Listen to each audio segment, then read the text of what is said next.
Last week's episode of Winning Time, The Rise of the Lakers Dynasty, ended with Magic making a bombshell trade request during his post-game interview in the locker room. I want to be traded. That request has generated quite the firestorm, and now Dr. Jerry Buss must make his toughest decision to date as Los Angeles Lakers owner. Here we dive into all the important things that unfolded in Winning Time Season 2, Episode 5, and compare them to reality. The fifth episode, titled The Hamburger Hamlet, opens with Jerry Buss handling the press after Magic Johnson demands to be traded to another team. On the other hand, the press also questions head coach Paul Westhead about his situation with Magic. Gentlemen, we all know Irvin. For all of his bluster, he is a sensitive soul with a lot of growing up to do. Westhead plays down the conflict between him and Magic and assures the press that they have resolved their issues. However, after a game, Magic gives Westhead the cold shoulder.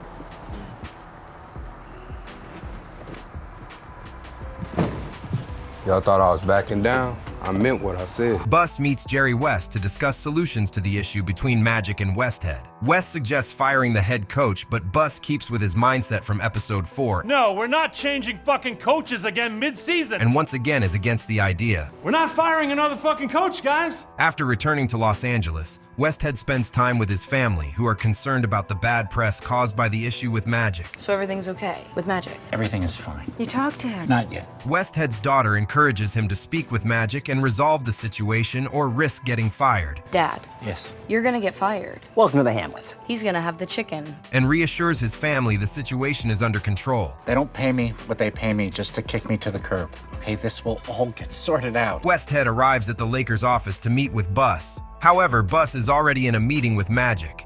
In Buss's cabin, Buss and Magic come to blows after Magic expresses his displeasure for Westhead's system and demands the coach be sacked. Then you ain't hearing me. I'm done playing for that motherfucker. Magic claims that Westhead has the team playing high school basketball, barely resulting in wins. Magic refuses to continue playing under Westhead and makes his stand clear. Why the fuck you ain't do shit when I came to you? Bet you hear me now.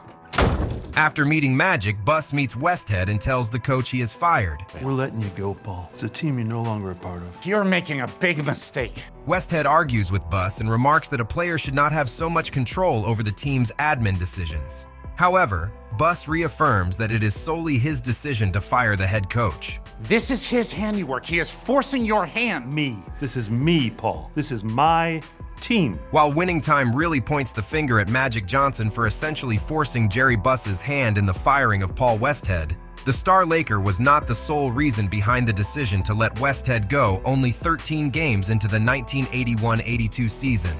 The timing of the firing was accurate, as was Westhead's surprise considering that the Lakers had turned their early season performance around from a 2-4 start by winning 5 straight games. Magic was certainly the most direct and vocal in his disapproval of Westhead's strategy, but he was not the only Laker to carry similar sentiments. Criticisms of Westhead's insecurity and inability to listen to his staff or players already put him on the hot seat with Buss at least a week before Magic made his opinion on the matter public knowledge. Several other Lakers had grown tired of Westhead's offensive system and the resultant tension in the locker room in which everyone was afraid of making a mistake. In reality, several Lakers players were relieved by the outcome of Westhead's firing and were not quick to blame Magic as the only reason for the seemingly sudden change, at least not to the press. Paul couldn't do what Irvin did on the court. So if the coach can't make a very, very key player happy, we're not going to win as many games as we could. And that's just a fact. The common consensus was that Westhead was on borrowed time at the beginning of the 1981-82 season anyway, so Magic's teammates were only surprised by how outspoken he was about it, but not by what he was saying. The episode depicts Westhead's disappointment as he shares an emotional moment with Pat Riley before leaving the Lakers. I am so sorry that I screwed up your shot. Riley fears for his own future at the NBA outfit, but is informed that he has a meeting with Buss. Meanwhile, Buss asks Jerry West to coach the team as the Lakers' options are limited in the midseason. Me?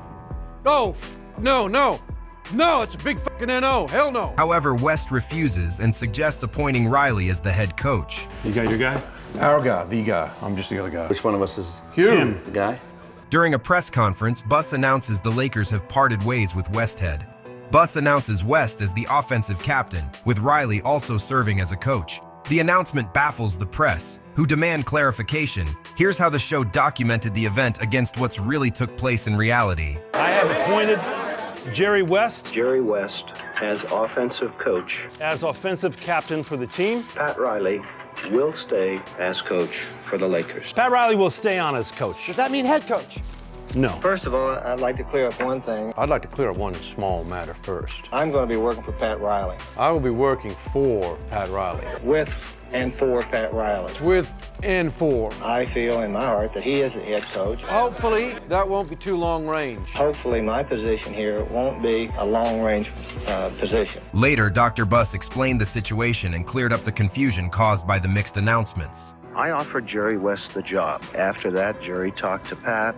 The news conference was held, and he said Pat Riley will be the head coach. You see, with the authority that I gave him, he has the right to do that.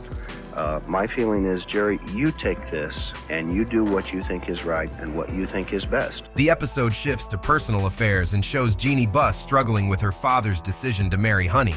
Nonetheless, Buss and Honey get married and start a new chapter in their lives.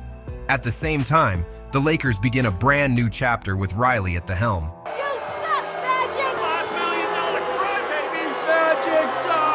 As shown in the episode, Lakers fans actually booed Magic Johnson after the firing of coach Paul Westhead, apparently reading the writing on the wall following the swift sequence of events after Magic's public outburst. Just one day after Magic voiced his opinion about Westhead to the press, the former head coach was sent packing, which quickly gave Lakers fans the impression that Magic was a spoiled brat who had wrongfully betrayed his coach and sent him to the chopping block. However, Magic claimed to be unbothered by the booing since he did not blame himself for Westhead's termination. It is not all sunny days under Riley as the Lakers fail to win. While Magic receives the freedom to improvise he craves and continues to play for the Lakers, it fails to translate into wins on the court. Moreover, Riley finds himself slipping away as he fears becoming aggressive and violent like his father under the stress of the job. The honeymoon's over. Look, these men need a firm hand, they don't need a bosom buddy. However, Riley quickly realizes that he has given too much freedom to the players. Oh, Captain! My captain! Hi, Doctor. Winning Time shows a brief glimpse into the impersonal relationship that Buss had with his other superstar player, Kareem Abdul-Jabbar, whom he wanted to extend and make him the greatest earner in sports. Kareem, you're the father of this team. That's why I want to roll you out of here as the highest paid man in sports. Besides Magic, Kareem was the only player good enough to be able to speak his mind freely to Buss and the coaching staff. Although Kareem's reserved demeanor and intense focus on the game of basketball often kept him out of the spotlight, which Buss liked to constantly be in. The selfishness, the superficiality. I honestly wondered what was keeping me from signing that extension, because now I know it's you. Magic began to realize that his seemingly massive $25 million contract was actually not a good deal for him at all in Winning Time. Kareem knew this from afar and actually called Buss out on it in episode 5. You're giving him a life sentence, and in 5 years, you and I both know that'll be an average salary. In 10 years, he'll be feeling like a fool. Kareem alleges that Buss knew it wasn't a good deal and implies that it was used to sink his teeth into Magic's entire career, while underpaying him significantly, as NBA salaries would increase drastically throughout the 80s and beyond. The real Magic would eventually realize he was underpaid after his 4th NBA title in 1987. Buss ultimately would give Magic a 1-year, $14 million deal in 1992 as reimbursement for being underpaid.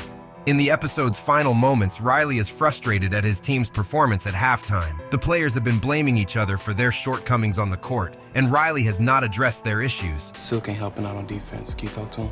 Coop keeps drawing his defenders on me. Cap's big ass need to get open. Storm needs to cut out the bullshit and find me. Riley finally snaps and digs into his team during the halftime team talk. Fuck! You shut the fuck up! Now you're gonna listen. Cool. I don't know where you got the idea you're a star. Cap, where you been? Everybody's asking when you're gonna retire. I'll tell you when. It was 2 months ago. You wanna win, you gotta be like this. Him breaking the blackboard is based on a true story that happened after Game 1 of the 1985 NBA Finals as the Lakers got destroyed by the Boston Celtics. Boston dismantled them by 34 points in a game which will later become known as the Memorial Day Massacre. As told, Pat Riley was furious and took it out on the Lakers players and the blackboard in the locker room. And I'll never forget that game because right after that game, Pat Riley takes us into the locker room and he just destroys this board. We go straight to the conference room and he destroys this board and he tells us we will not ever lose like that again. Riley's aggression seems to work as it riles up the players and he wins over their trust. On three. 1, 2, 3. Coach! Come on! Riley earns the team's respect, demonstrated through the Lakers dedicating the team hut to their new coach. The Lakers make a comeback and win the game, which starts a winning streak. As the Lakers rake up wins and make it to the playoffs, Riley adopts a new Hollywood persona, complete with Armani suits that match his stature as the Lakers coach. However, it also foreshadows Riley losing himself to the razzle-dazzle of Hollywood, much like Westhead before him. Nonetheless, the Lakers make their way to the 1982 NBA Finals and anticipate facing bitter rivals, Boston Celtics. However, the Celtics crashed out in the semis, setting up a repeat of the 1980 Finals with the Lakers facing the Philadelphia 76ers. But hold on. Boston fans are making noise. You, these fans are chanting, beat LA. The Celtics fans beat LA chants actually happened in real life, and winning time shows it to continue to build the legendary rivalry between the two clubs. Tell us in the comments, what was your favorite part of episode 5? And if you enjoy this video, hit the like button, share, and subscribe. For even more basketball content, subscribe to our other channels, Free Dawkins and Vintage Dawkins, and follow us on social media.